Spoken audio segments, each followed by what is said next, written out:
Hello friends. तो चलिए आज हम क्लास 12 का मैथ से चैप्टर डिटरमिनेंट को करते हैं। ये हमारे पास बहुत इंपॉर्टेंट चैप्टर है। सीबीएसई में भी हर साल ये 4 या 6 नंबर का पूछा जाता है और ये एनडीए का भी बहुत मोस्ट इंपॉर्टेंट चैप्टर है। बहुत क्वेश्चन आते हैं इस पे, कम मैक्सिमम तो इस पे मतलब 12 to 20 मार्क्स का तो मैक्सिमम आता ही है क्वेश्चन इस पे, ठीक है ना। तो चलिए स्टार्ट करते हैं। ये चैप्टर इसलिए कर रहे हैं क्योंकि मेरे एक फ्रेंड ने कमेंट किया था कि भाई हमको डिटरमिनेंट सीखना है, तो तुम डिटरमिनेंट का एक वीडियो बना दो। तो ठीक है, तो चलिए फ्रेंड्स सीखते हैं डिटरमिनेंट किसको बोलते हैं। फिर लगा दें डिटरमिनेंट।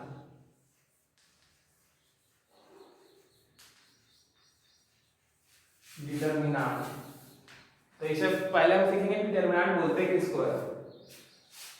तो देखिए, हम मैट्रिसेस के बारे में सीखे थे। मैट्रिसेस को हम इस ब्रैकेट से रिप्रेजेंट करते हैं, ठीक है। और डिटरमिनेंट को हम ये सिंगल लाइन से रिप्रेजेंट करते हैं, दोनों तरफ सिंगल लाइन रहेगा, ठीक है, एक बाउंड्री टाइप का।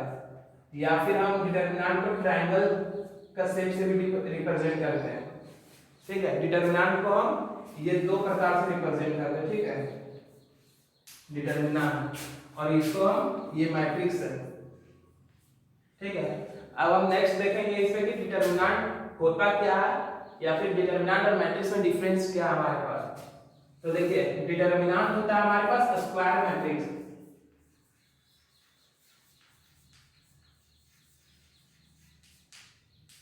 लेकिन ये जरूरी नहीं है कि मैट्रिसेस भी हमारे पास सारा स्क्वायर ही होगा, ठीक है। ये जरूरी नहीं है, ये सारा स्क्वायर मैट्रिक्स में बराबर नहीं होगा, ठीक है। कुछ होते हैं डिटरमिनेंट जो स्क्वायर मैट्रिक्स भी होते हैं, लेकिन सारा ऐसा नहीं है कि मैट्रिसेस जो स्क्वायर मैट्रिक्स भी होगा। फॉर एग्जांपल देख लीजिए 1 2 3 5 9 8। अब देखिए, मान लीजिए कि हमारे पास एक मैट्रिक्स है, हम एग्जांपल ले लें, ठीक है। अब हम देखते हैं कि स्क्वायर मैट्रिक्स बोलते हैं किसको है, वो पहले सीख लेते हैं। स्क्वायर मैट्रिक्स बोलते हैं जिसमें हमारे पास रो और कॉलम जो है वो दोनों इक्वल होता है, उसको हम लोग बोलते हैं स्क्वायर मैट्रिक्स। स्क्वायर मैट्रिक्स में रो और कॉलम दोनों सेम होता है। तो इसमें देखिए, फर्स्ट इसमें देख लीजिए, ये हमारे पास जो हॉरिजॉन्टल में होता है वो हमारा रो होता है, और जो वर्टिकल होता है हमारे पास वो हमारे पास कॉलम होता है, ठीक है। तो देखिए, रो इनटू कॉलम होता है इसका ऑर्डर से ही हमारा हमको पता चलता है कि स्क्वायर मैट्रिक्स है या नहीं है, ठीक है। ऑर्डर जब दोनों का सेम है, मान लीजिए 3 क्रॉस 3 2 क्रॉस 2 आ गया, 3 क्रॉस 3 आ गया, 1 क्रॉस 1 आ गया, तो ये हो सकता है हमारे पास स्क्वायर मैट्रिक्स। लेकिन ये 2 क्रॉस 3 आ जाएगा यहाँ पर, तो ये स्क्वायर मैट्रिक्स नहीं होगा। तो देखिए, इसे चेक करते हैं कि ये कौन सा मैट्रिक्स है, स्क्वायर है या नहीं है, ठीक है। तो फर्स्ट हम क्या निकालते हैं, रो। तो हमारे पास कितना रो है, ये रो 1 हो गया, ठीक है। ये हमारे पास रो 2 हो गया, ठीक है। तो हम इसको किस तरह लिखेंगे, रो इनटू कॉलम लिखते हैं हम ऑर्डर के लिए। तो 2 रो हो गया, कॉलम कितने हमारे पास, ये कॉलम होता है, तो ठीक है, ये C1 हो गया, ये कॉलम 2 हो गया, ये C2 हो गया, ये कॉलम 3 है तो ये C3 हो गया, ठीक है। तो हम सेकंड में लिखते हैं कॉलम, मतलब रो क्रॉस कॉलम। तो रो क्रॉस कॉलम कितने हैं, 1 2 3। तो ये हमारे पास स्क्वायर मैट्रिक्स नहीं होगा, क्यों, क्योंकि स्क्वायर मैट्रिक्स में ऑर्डर हमको सेम चाहिए होता है, लेकिन इस पे नहीं है। तो ये हमारे पास ये हमारा डिटरमिनेंट भी नहीं होगा, ठीक है। तो चलिए फ्रेंड्स, अब नेक्स्ट एग्जांपल देखते हैं डिटरमिनेंट के लिए। तो देखिए, डिटरमिनेंट को हम इससे रिप्रेजेंट करते हैं या फिर इससे रिप्रेजेंट करते हैं, ठीक है। अब हम एक एग्जांपल लेते हैं,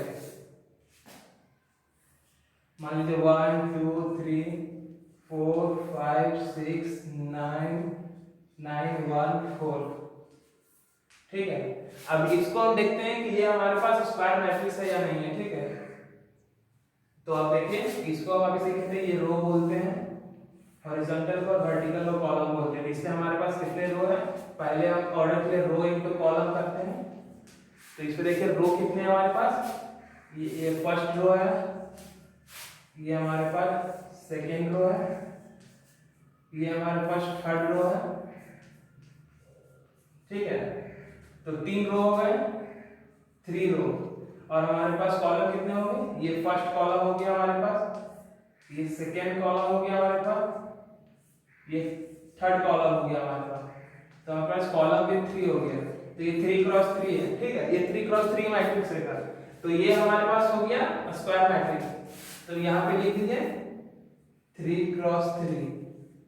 तो ये स्क्वायर मैट्रिक्स भी है, इसको हम डिटरमिनेंट भी बोल सकते हैं, ठीक है। लेकिन इससे सिर्फ इसका साइन चेंज कर दीजिए, यहाँ जो मैट्रिसेस का था इसको सिर्फ सिंगल लाइन से रिप्रेजेंट कर दीजिए। तो ये डिटरमिनेंट भी हो गया हमारे पास, ठीक है। अब नेक्स्ट देखेंगे। तो चलिए फ्रेंड्स, अब नेक्स्ट देखते हैं कि डिटरमिनेंट्स कितने तरह के होते हैं। तो हमारे पास डिटरमिनेंट होता है 1 क्रॉस 1, ये हो गया 1 क्रॉस 1, ये हो गया हमारे पास 2 3 5 4, ये हो गया हमारे पास 2 क्रॉस 2 का डिटरमिनेंट। और अभी हम देखेंगे 3 क्रॉस 3 का 1 2 3 5 7 8 9 4 1, ठीक है। तो ये हमारे पास हो गया 3 क्रॉस 3 का। तो ये हमारे पास डिटरमिनेंट है। कैसे, देखिए यहाँ पे दोनों रो और कॉलम दोनों सेम है सब में। तो रो और कॉलम जब भी सेम होगा तभी हमारे पास डिटरमिनेंट होगा। मतलब जो स्क्वायर मैट्रिक्स है वो हमारा डिटरमिनेंट होगा, ठीक है। डिटरमिनेंट के लिए केस यही है, हमारे पास स्क्वायर मैट्रिक्स होना चाहिए। स्क्वायर मैट्रिक्स को भी हम डिटरमिनेंट बोल सकते हैं।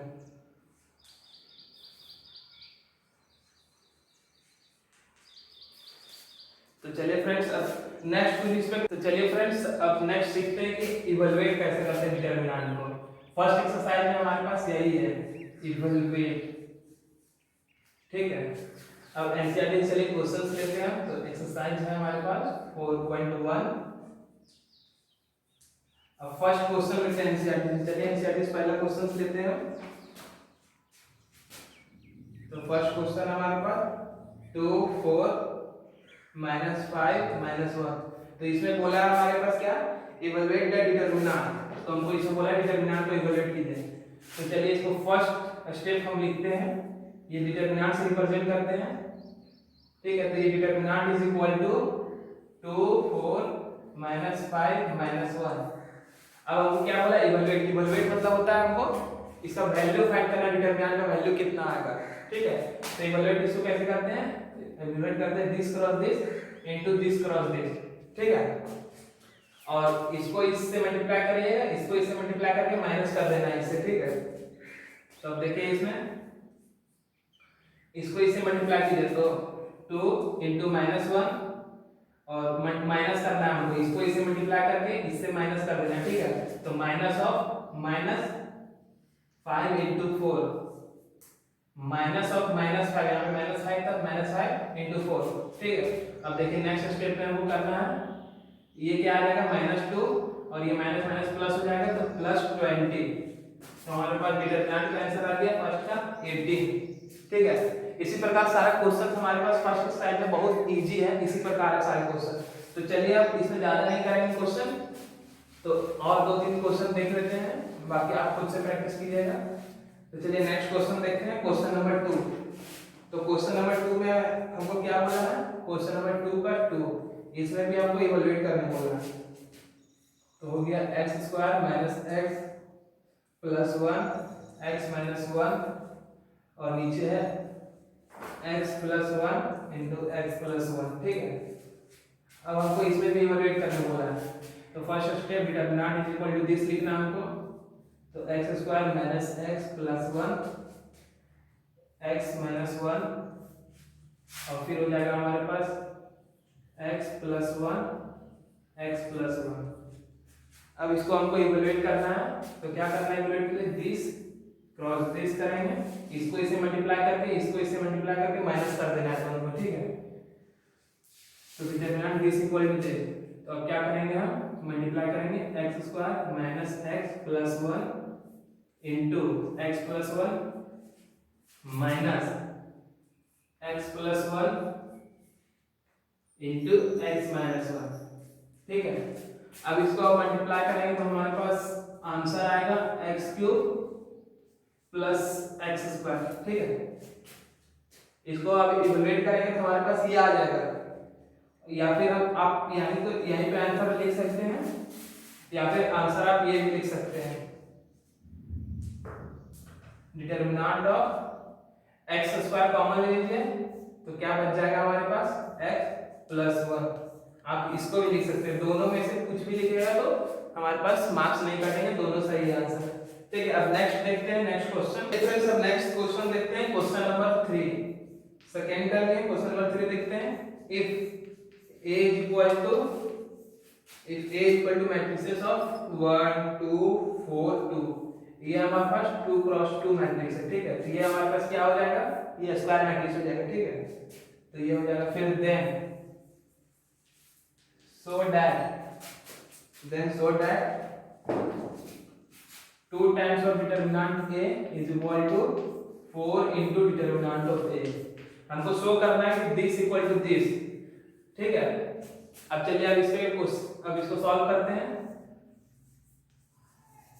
पहले इसको समझ लेते हैं ये और इसमें क्या डिफरेंस है। ठीक है, इसमें हमारा डिफरेंस ये है कि देखिए ये 2 जो है मल्टीप्लाई हमारे पास डिटरमिनेंट के अंदर में है, तो जब डिटरमिनेंट के अंदर में हमारे पास पहले से दिया हुआ है मल्टीप्लाई, तो हम क्या करेंगे, इसको जैसे ओपन करते थे ना, तो ओपन करने से पहले मल्टीप्लाई कर देंगे इस प्रकार। देखिए कि 2 हो जाएगा, 4 हो जाएगा, 8 हो जाएगा, फिर 4 हो जाएगा। ठीक है, लेकिन ये हमारे पास कांस्टेंट टर्म जो है वो बाहर में है, डिटरमिनेंट के बाहर में है।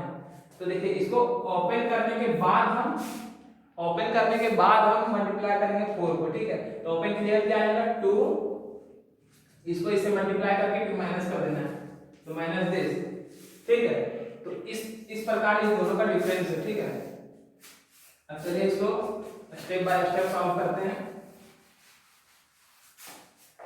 तो चलिए हमारे पास क्या है 2a, डिटरमिनेंट ऑफ 2a, तो 2 into 1 2 4 2। अब फिर नेक्स्ट स्टेप में इसको मल्टीप्लाई कर दीजिए, उसके बाद इसको ओपन करना है, तो 2, फिर इसको इससे मल्टीप्लाई कीजिए 4, फिर इसको इससे 8, फिर 4। तो determinant is equal to this. ठीक है, तो डिटरमिनेंट, तो इसको फिर ओपन करेंगे तो क्या था, इसको इससे मल्टीप्लाई करना है, इसको इससे मल्टीप्लाई करके माइनस कर देना है, तो करेंगे तो 8 माइनस 32। ठीक है, तो हमारे पास आंसर आ जाएगा 24 माइनस और 24। ठीक है, माइनस 24 आ जाएगा। अब चलिए इसका नेक्स्ट में देखते हैं कि 4a माइनस 24 के बराबर आ रहा है या नहीं आ रहा है। तो देखिए इसका हमारे पास क्या आ गया, determinant is equal to minus 24। अब चलिए 4 into a is equal to this, तो a हमारे पास क्या है, a 1 2 4 2। ठीक है, अब देखिए इसको इससे मल्टीप्लाई कर दीजिए, इसको 4 से मल्टीप्लाई, इसको इससे मल्टीप्लाई कर दीजिए और इसको इससे मल्टीप्लाई करके माइनस कर दीजिए। ठीक है, तो 4 into 1 सॉरी, इसको इससे करेंगे 2, फिर इसको इससे तो -8। ठीक है, तो हमारे पास क्या हो गया 4 into -6। ठीक है, तो क्या आ जाएगा हमारे पास, डिटरमिनेंट इज इक्वल टू -24। तो दोनों हमारे पास सेम आ रहा है, तो हमारे पास प्रूफ हो गया दिस इक्वल टू दिस। ठीक है, इसके बाद जो क्वेश्चन नंबर 4 एकदम सेम इसी प्रकार है, तो उसको नहीं करवा रहे, उसको आप खुद से कीजिएगा। तो चलिए फ्रेंड्स अब नेक्स्ट देखते हैं कि 3 क्रॉस 3 डिटरमिनेंट को कैसे फाइंड करते हैं। 3 क्रॉस 3 डिटरमिनेंट को कैसे फाइंड करते हैं, तो इससे पहले एक एग्जांपल ले लेते हैं। Example A B C D E F G H I। ठीक है, अब इसमें हम पहले देखते हैं कि 3 क्रॉस 3 डिटरमिनेंट को कैसे सॉल्व करते हैं। तो चलिए हम रो 1 के अलाउंग सॉल्व करेंगे। ठीक है, रो 1 के अलाउंग, तो रो 1 में तो फर्स्ट हम क्या इसमें करते हैं 3 क्रॉस 3 में रो 1 के अलाउंग कर रहे हैं, कॉलम 1 रो 1 दोनों को गायब कर देते हैं, जो बचा उसको क्रॉस मल्टीप्लाई कर देते हैं। ठीक है, तो इसके अलावा हम कर रहे हैं ए के अलावा यहाँ क्या है a इंटू ई आई जी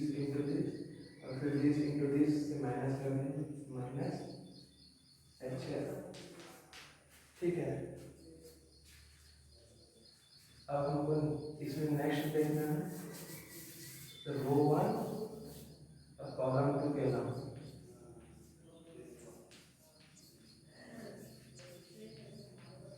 रो 1 और कॉलम 2 के नाम तो रो 1 यही है हमारा, कॉलम 2 अब ये हो जाएगा हमारा, ठीक है ना, कॉलम 2 ये। तो अब देखिए इसको और इसको ढक दीजिए, रो 1 और कॉलम 2 को ढक दीजिए, हमारे पास क्या बचा डी एफ जी आई, डी एफ जी आई। तो इसको इससे मल्टीप्लाई कर दीजिए, इसको इससे मल्टीप्लाई कर दीजिए, और ये हमारे पास है यहाँ पे, ठीक है। तो प्लस में बी इंटू ये बी है, और देखिए ये इस तरह चल रहा है, यहाँ पे प्लस में होगा, ठीक है, ये प्लस माइनस प्लस चलता है, ठीक है। तो सेकेंड में क्या है माइनस, यहाँ पे माइनस आ गया, तो B into this into this, फिर बी आ गई, फिर इसको इससे मल्टीप्लाई करके माइनस कर देंगे, तो माइनस जी एफ, ठीक है। अब नेक्स्ट देखेंगे हम फर्स्ट रो और थर्ड कॉलम के अलावा, फर्स्ट रो तो हमारा यही होगा और थर्ड कॉलम ये हो जाएगा, ठीक है ना, फर्स्ट रो और थर्ड। तो ये दोनों को ढक दीजिए, जो बचा उसको क्रॉस मल्टीप्लाई कर दीजिए, तो अब क्या हो जाएगा प्लस माइनस प्लस है, प्लस होगा इसमें C into this into this B है, और दिस इंटू दिस माइनस में जी डी, ठीक है। तो ये हमारे पास इसका डिटर्मिनेंट का वैल्यू आ गया, उसी तरह हम इसको सॉल्व करें।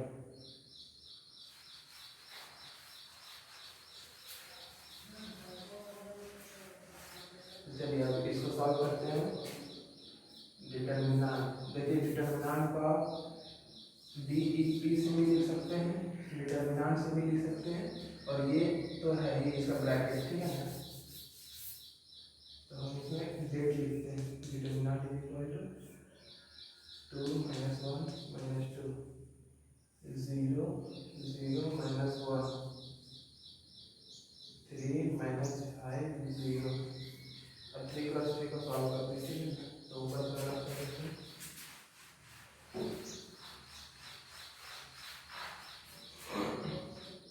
तो फर्स्ट स्टेप में क्या करेंगे देखिए, अब हमको डिटर्मिनेंट इसका सॉल्व करना है।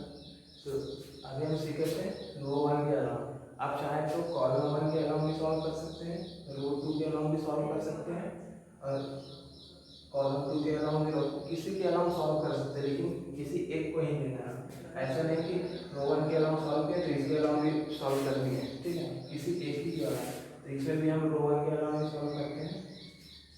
तो देखिए ये रो 1 है, रो 1 और ये कॉलम 1, A11 A12 A13, ठीक है।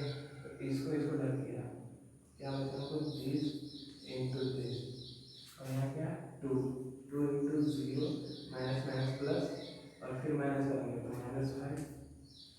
अब यहाँ पे क्या होता है, यहाँ पे प्लस माइनस प्लस, यहाँ पे पहले से माइनस है फिर माइनस करेंगे तो क्या देगा प्लस। अब कॉलम 2 के अलावा सॉल्व करेंगे, रो 1 कॉलम 2 के अलावा,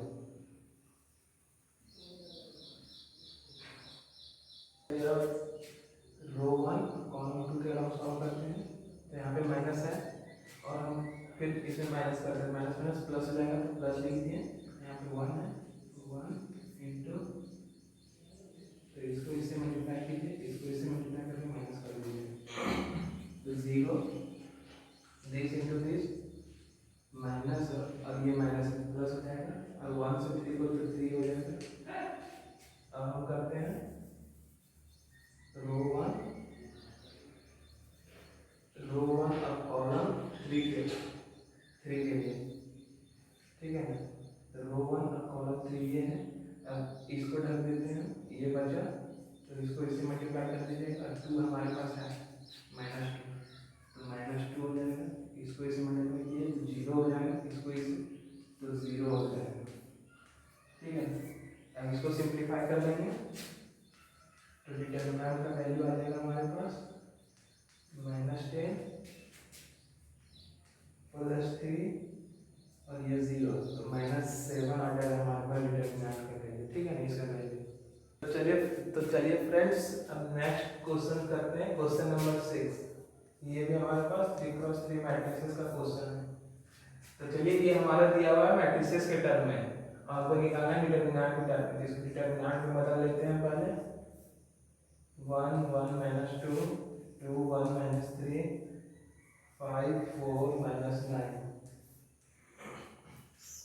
अब चलिए नेक्स्ट स्टेप में क्या करना है हमको, हम रो 1 के अलावा एक्सपेंड करना है हमको। तो रो 1 के अलावा और कॉलम 1 के अलावा, तो इन दोनों को डाल दीजिए। हमारे पास क्या बचा, इसको इससे मल्टीप्लाई कर देंगे और इसको इससे मल्टीप्लाई कर देंगे, ठीक है।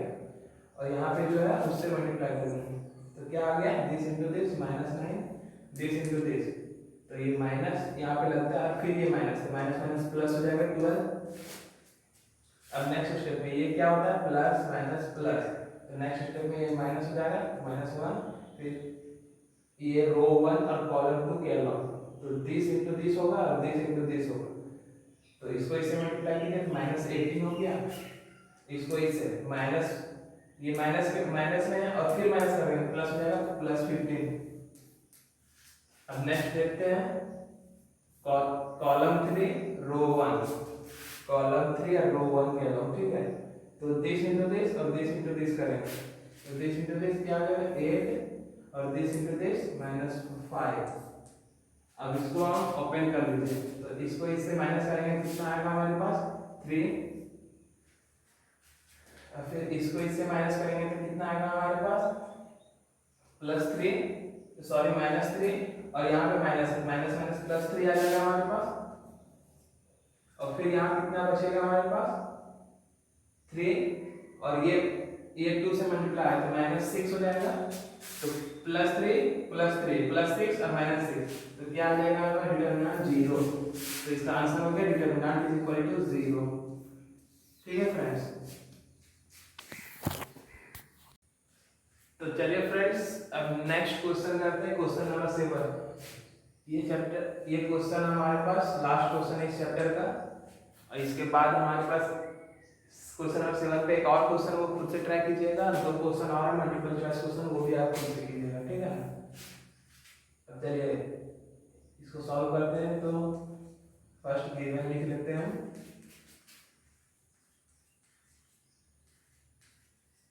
To cross two matrix determinant हम सीख रहे हैं कैसे ओपन करते हैं, तो this cross this into this cross this और माइनस करते हैं, ठीक है। तो उसमें भी इसी तरह this cross this into this cross this फिर माइनस करते हैं। तो चलिए इसको ओपन करते हैं, तो 2 इंटू 1 हो जाएगा हमारे पास, -2 इंटू 4 हो जाएगा हमारे पास, equal to this into this, तो 2x इंटू x हो जाएगा, दिस इंटू दिस, तो -6 इंटू 4 हो जाएगा, ठीक है। अब नेक्स्ट स्टेप पे इसको सिंपलीफाई करते हैं, 2 -8 इक्वल टू 2x² -24, ठीक है, -24 आ गया हमारे पास ये। अब चलिए कांस्टेंट टर्म को एक तरफ करते हैं, तो ये यहाँ पे कितना आ गया मेरे पास -6 और +24, इधर माइनस इधर लाइन में प्लस में आ गया, तो ये 2x²। अब हमारे पास कितना बचा फिर, दिस इंटू मतलब 24 में माइनस किया तो हो गया 18 2x²। अब फिर इसको कैंसिल कर दीजिए, ये 9 टाइम्स में कट जाएगा, तो x² 9 हो गया, तो हमारे पास x का वैल्यू क्या आ जाएगा +-3,